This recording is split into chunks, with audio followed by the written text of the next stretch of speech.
Welcome to Digital Literacy, a guide to using technology and journalism. All right, it's time for week 3 of video. We're going to do 4 weeks total on video, so you're almost done with video. I'm sure you're happy about that. This week we're going to talk about a couple of different things.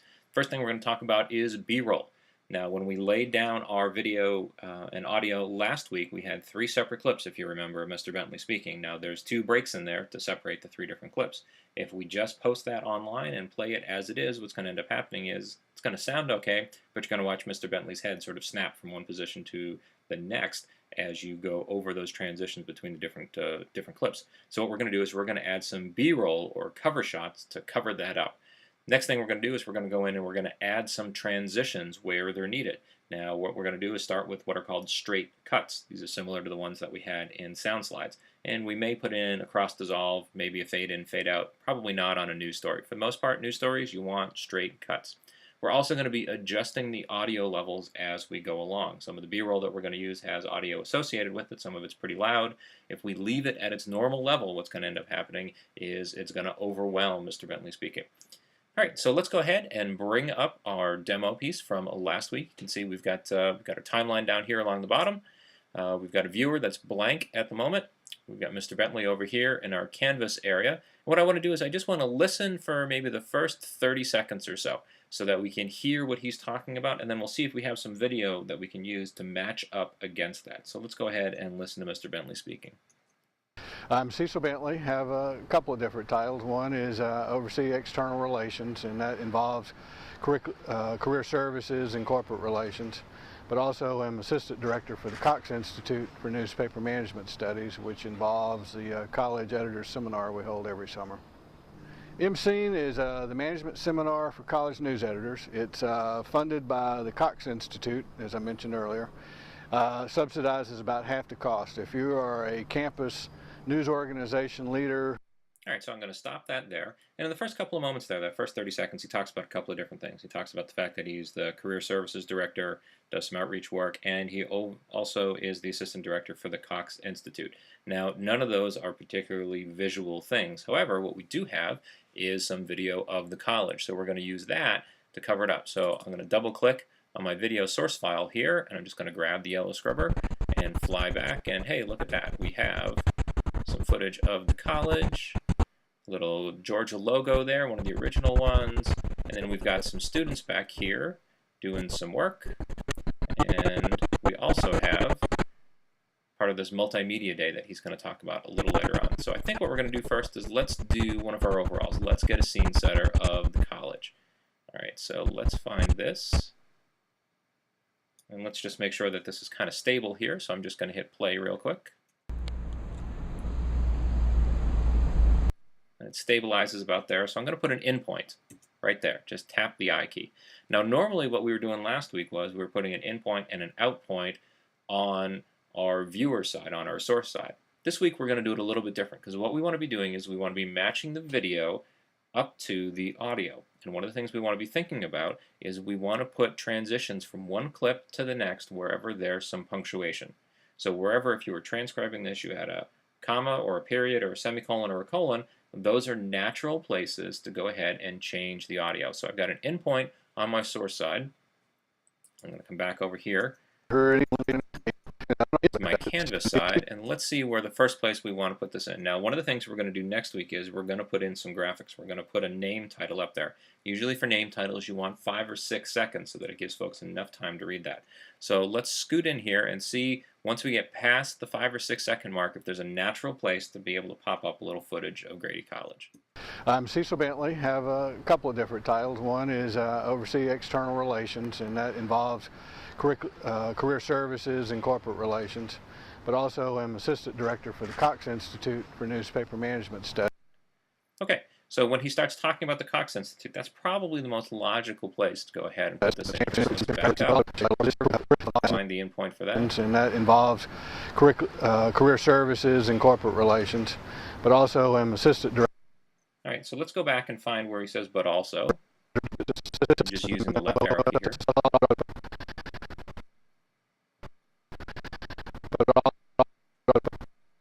All right, so that's where he starts that. Let's see if we can find a natural place to stop that. but also am Assistant Director for the Cox Institute for Newspaper Management Studies, which involves the college editors. All right. When he gets to the college editor seminar, let's put the end there. All right.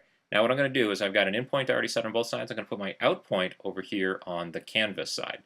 And then if I drag this over now, what's going to end up happening is I'm going to wipe out the audio and video here. So the first thing I'm going to do is I'm going to take over here all the way to the left where it says A1 and A2. I'm going to grab A2 and drag it down so it matches up with A4. And the same thing with A1. I'm going to drag it down and match it up with A3. What will happen now is when I drag this clip over, my audio, instead of being matched up onto A1 and A2, Final Cut naturally gives us 2 more audio channels down here. So what's going to happen is my audio is going to end up down here on channels 3 and 4, which lets me control it and it doesn't wipe it out. Now there's a couple of different ways of thinking about editing. Some people like to do what's called dirty editing, where you just drop everything onto one video channel. That to me, I don't like. So what I do is I come up under Sequence at the top and I come down to Insert Tracks and I add one video track. And what that does is it gives me another video track above this. What will happen is whatever's on the top track is what I'm going to see. So I'm going to drag V1, video channel 1, up to video channel 2. And what's going to happen now is as I grab this and run it over here, drop it on overwrite, you'll see down here, I've added it to that video 2 track, and the audio for that has gone down here below. So let's come back, let's take a look, make sure that this is going to work. Career Services and Corporate Relations, but also am Assistant Director for the Cox Institute for Newspaper Management Studies, which involves the college editors seminar we hold. All right, that looks pretty good to me. Now what I'm going to want to do is, instead of coming back to him, because I'm coming up on this first break, I want to put something else in there. So I'm going to use the up arrow, which is going to bring me to the last edit point. If I put the down arrow, it brings me to the next edit point. So I'm going to come up and I'm going to put an in point there. And then on my video footage here, I have a little bit of footage of this sign over here for Grady College. Since he doesn't mention Grady College, let's go ahead and drop that in there. There it is. Let's see if we can find some clean area there. Now I still have an in point and an out point over here on my source side. So what I'm going to do is hit Option I, Option O, and that's just going to clear those out. All right, see where this gets stable. Looks pretty stable. It's moving around a little bit because I didn't use a tripod. Alright, so I'm going to put my in point there, come back over here, figure out where I want this to end. So I've clicked over on the canvas side again. I'm going to press play. College editors seminar we hold every summer. MScene is the... Alright, and it looks like where I want it is right where I had that previous edit. So what I'm going to do is I'm going to come in here and put an out point. Now, in the lower right-hand corner on my canvas side, you see this little bracket here? This is telling me this is the end of a clip. If I advance one frame by hitting the right arrow, I'm at the beginning of the next clip, and you can see that I now have this little bracket over here. You'll see this all the time. This is telling you you're at the beginning or the end of a clip. So again, I've got an in point and an out point on my canvas side. I've got a start point on my viewer side. Just going to drag this over, and again, what it's done is it's dropped it up onto that video 2 channel. The Newspaper Management Studies, which involves the college editors seminar we hold every summer. MScene is right. And then he starts talking about the management seminar for college news editors, and as luck would have it, I have video footage of the college news editors workshop. So what I'm going to do is I'm going to come back in here and let's talk a little bit about matched action, because I shot this specifically. So what I'm going to do is I'm going to be quiet here, and you can just take a look at the sequence of video pieces that I shot here. What I did is I shot a repetitive action, this woman typing, and I shot it from a couple of different angles. So we've got it here, over her shoulder, and that runs for a few seconds.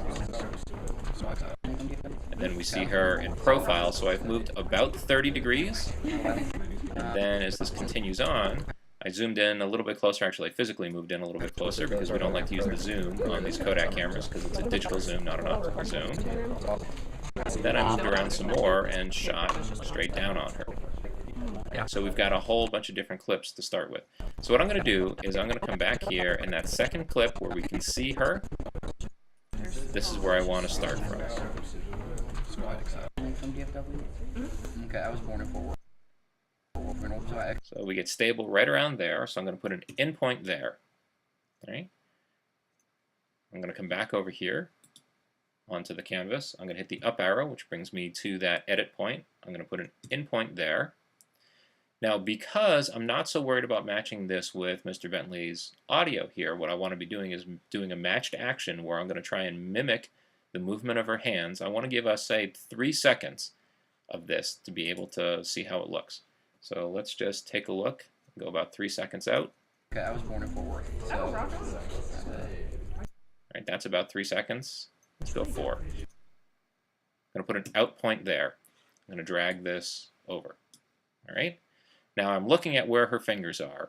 Her right hand's index finger is right there. So what I'm going to do now is I'm just going to hit Option I, Option O. I'm going to set an in point on my canvas side. And then I'm going to back it up 1 frame so that I can see where her fingers are here. Then I'm going to go back to that first shot. And I'm going to look for some place where her index finger is in a similar place. Doesn't have to be exact because this is going to go pretty quick. Oh, right there. See it? Alright, so I'm going to use that as an in point so that I can try and match where her fingers are from 1 frame to the next. Now, over here, I'm going to come back to the canvas and I want to find a place where Mr. Bentley stops speaking or changes topics again, where there's a pause, so that I know where to end this. So I'm just going to listen again. It's funded by the Cox Institute, as I mentioned earlier. Let's see. Let's put it in right before he gets to that next one. I'm just using the left arrow to move back frame by frame, putting an out point, drag this over. Now let's take a listen. Institute for Newspaper Management Studies, which involves the college editors seminar we hold every summer. MSEN is the management seminar for college news editors. It's funded by the Cox Institute, as I mentioned earlier. Subsidizes about half the cost. All right, so now you can see how we've done a matched action in there to try and make it look like we had 2 cameras going at the same time. And we could actually go in and we could put another shot in there if we wanted to. So I'm going to hit the up arrow to go to that last edit point, set an in point, come over to my viewer side. I'm just going to, using the L key, fast forward through this. Now, because I've gone from the wide profile shot down to her fingers, I can come up and use this shot if I want to, because it's not going to look like a jump cut. It's not going to look like I just suddenly zoomed in. So let's see. She starts to look up. Let's start there for an in point. Let her type for a few seconds. The Star Telegram earlier in the She looks a little inquisitive there. earlier this summer. So Yeah, one of our classes. She looks up again. Let's put an out point there. We've got an in point on the canvas side. We're going to drag this over. And now we have a 3-shot piece of matched action here. We hold Ready? every summer. MSEN is the management seminar for college news editors. It's funded by the Cox Institute, as I mentioned earlier. Subsidizes about half the cost. If you are a campus news organization leader, we had 62 here this It year actually worked out from kinda nice. California, Totally Washington. coincidental. Sometimes you get lucky sometimes.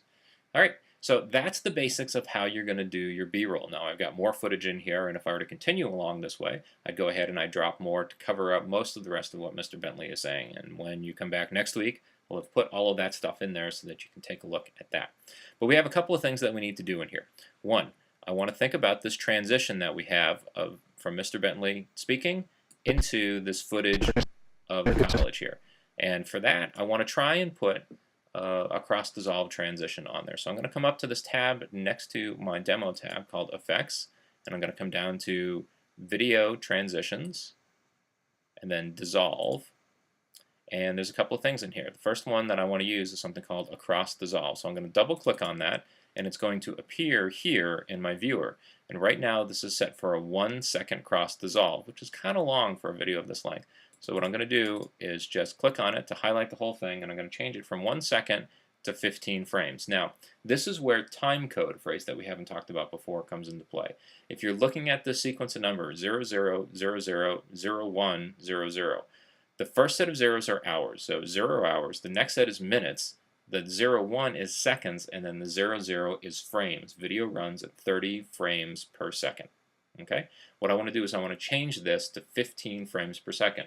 And if I just type in 15 and hit enter, it's going to know that the 15 is the last set of digits that I want in there, and that's going to shorten up that transition.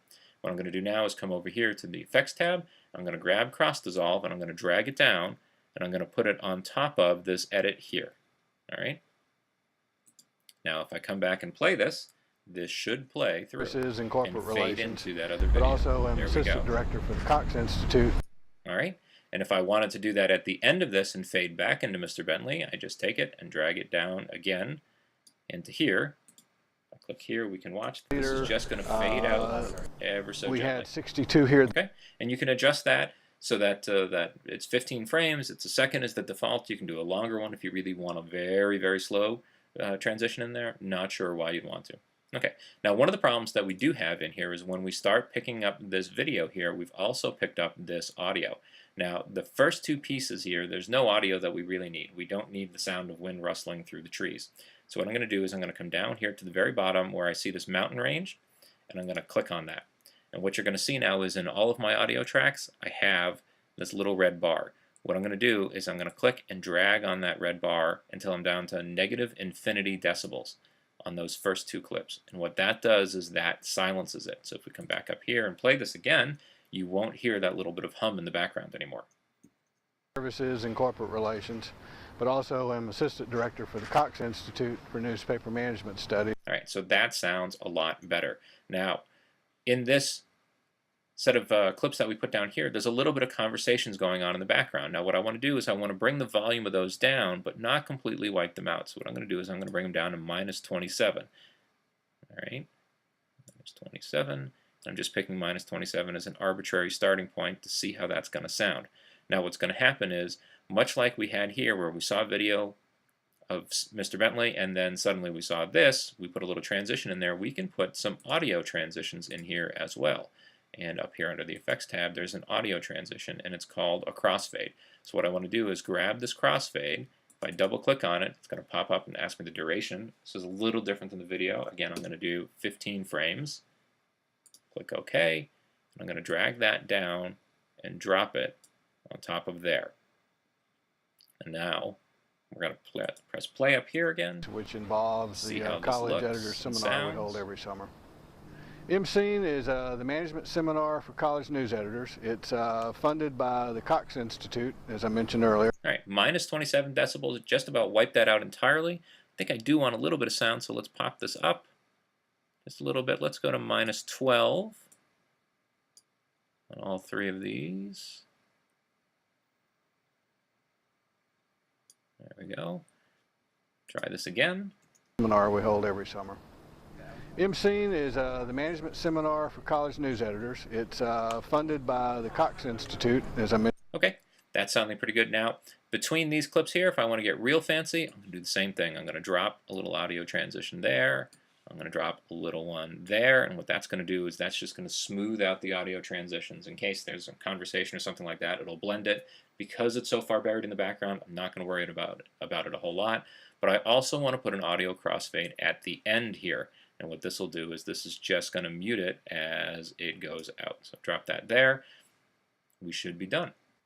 All right, your vocab for this week. First one, B-roll. B-roll are those cover shots that you're going to use to cover up any transitions that you have there. They're also going to be there to reinforce what you're hearing people talk about. One of the basic principles that you want to be subscribing to is when you hear it, show it. So if somebody talks about something, you want to have some footage to show them that. So B-roll, that's that cover shot that you've got in there. We talked about two different types of edits. The first is a straight cut, where you've got one clip that just butts right up to the next one and just pops from one to the next. The other thing that we put in there was something called a crossfade, where we blend from one to a different, from one clip to a different clip. We also talked about audio levels. Now, audio levels are important because you want to be able to go in and make sure that your background sounds are not overwhelming your primary audio. And your assignment for this week, you're going to take the piece that you edited last week, that interview with one of your classmates, and you're going to layer in a couple of pieces of B-roll. After you've got that done, go ahead and adjust the audio levels. Make sure that the audio levels for your B-roll are not going to be crashing in and causing it to be difficult to hear your primary subject. Once you've got that done, then you go in and you apply transitions. And you have to put in at least one transition on the video side, and I'd recommend putting in an audio transition as well. Once you've got that done, go ahead and export it as a QuickTime file again, drop it on the server, and your professors will take a look at that and send you any comments or notes that they have on this. All right, that wraps up your third week of video. Next week when you come in, you're going to be working on your last assignment, and that's going to be to add some graphics, to put some names and titles into your pieces there, and then you're going to learn how to export it for the web. All right, if you have any questions, go ahead, ask your professors. They're the experts on this. We'll talk to you next week. This series was produced for the Journalism Department of the Grady College of Journalism and Mass Communication at the University of Georgia by a grant from the James M. Cox Institute for Newspaper Management Studies.